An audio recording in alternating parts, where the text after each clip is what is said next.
Sports. Hey everyone, welcome to another edition of the Daily Aztec Sports Talk with Matt and Pat. I'm Pat. And I am Matt. Today we're going to give a nice little recap of the SDSU basketball season that was 27-9. We're going to talk a little bit about what they need to add next year, and also we'll discuss a potential coaching change on the Mesa. But Patrick, first of all, to lead off this wonderful show we call the Daily Aztec Sports Talk with Matt and Pat, there were a lot of expectations entering the season for Aztec men's basketball. Some said they would reach the Elite Eight, despite the fact that the team lost point guard Xavier Thames, and things didn't go quite according to plan. It seemed like the team never took off and vaulted into the spotlight. It was always like, oh, they'd get on a streak and then they'd lose. Get on a streak and then they'd lose. 27-9, of course, like you said, to finish out the season with a round of 32 loss to Duke. The juggernaut Duke, really. The Blue Devils played a perfect game. You can't really argue with that. But despite San Diego State having an elite level defense, the offense never took off. Right. I don't think it was even close to taking off. It was still jumbled. From what I saw, it didn't have direction. And what I mean by that is they had point A, point B, and point C. Point A, have the ball. Point B, process to score. Point C, score. They had point A and point C. They didn't have a point B. So there was really no direction to score. That, I think, is on the players. And it's on the coaches, too. I think the coaches need to step up and say, okay, here's how we're going to get the ball in the basket. Instead of these little dink and dribble handoffs at the top of the key with, like, Skylar Spencer. You know Skylar Spencer's not going to shoot. You know what I mean? Right. What are your thoughts? I think that this team kind of flatlined. And you saw this team perform extremely well in Maui, played really well against BYU, demolished a good Pitt team that's doing well in the NIT right now, and really played a better game than Arizona and just lost it in the final few minutes like they did in the Sweet 16 last year. Free throws, exactly. And then after Maui, things went down very quickly. And after a couple games of that, then it went up, but not quite to the point of Maui. Here's Maui, here's where it went up. And then it flatlined for the rest of the year. It kind of plateaued. And it was still a good team. It was a very good team that made the NCAA tournament. Yeah. It was a co-champion in the Mountain West. Top 5 national defense. And when you flatline as a top 5 national defense, that's fine.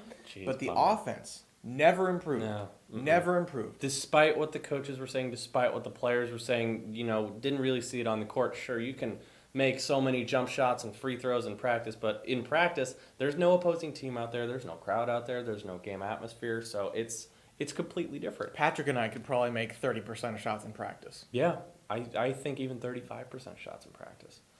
So going forward now, because we're going to look forward, what is this team's biggest pressing need that they need to do? I think next year or during this offseason, they need to go for a junior or a senior transfer, a graduate transfer possibly, even like Josh Davis.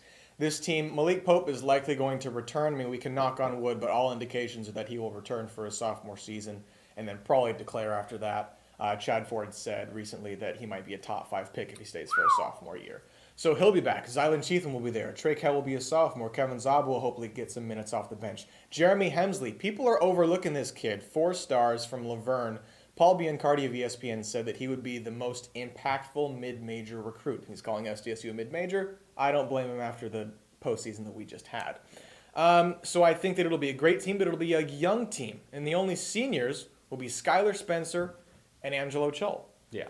So get a graduate transfer. Get a transfer who has a lot of years on their docket, who knows what to do, who's been in tough situations, who can be a leader late in the game and late in the season, that will play well with the young talent. I think that's the biggest key next year.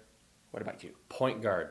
It seemed like Akil Quinn was never a true point guard. Trey Kell, we all know he's not a true point guard. Two. He was a two guard. He was a shooting guard.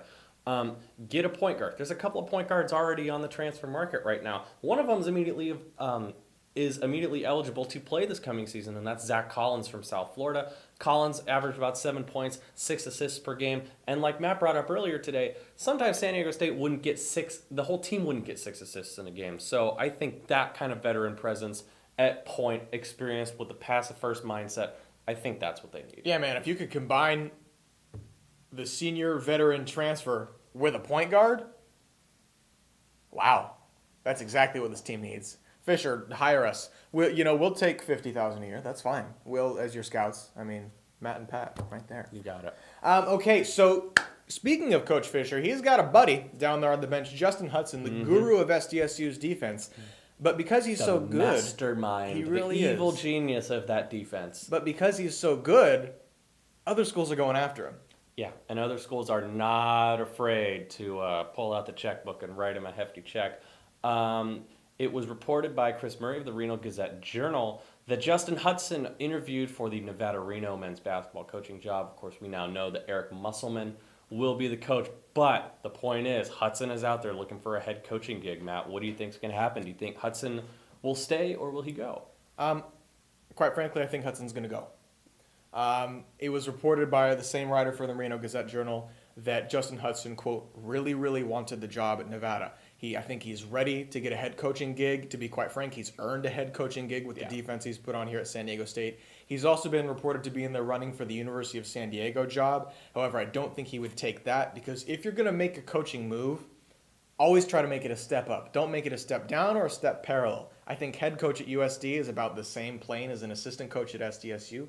So I think that he wouldn't do USD, but I wouldn't be surprised if, say, an Arizona State went after Justin Hudson, if perhaps we're going to see a lot of coaches being fired in the next few weeks. So I would not be surprised at all to see Justin Hudson as a head coach somewhere else. And don't blame the guy. He deserves it. Yeah. He's earned it. He's going to make a name for himself, and hopefully we'll get some home and home series with his team. He's hot property. He's young, he's smart, and he can also recruit well. And Very well. Utah State also has a coaching vacancy after Stu Morrill retired. That's So true. who knows? I think Hudson's going to stay, but I mean that's pushing it. If I had a gun to my head, yes, Hudson stays. Okay. Who knows? Only Hudson will know. Only Hudson. All right. Well, since this is our video before spring break, this is for lots of marbles here, like lots of marbles. We have a bag full of marbles that I won't show you because it's too heavy, but we have a bag full of marbles.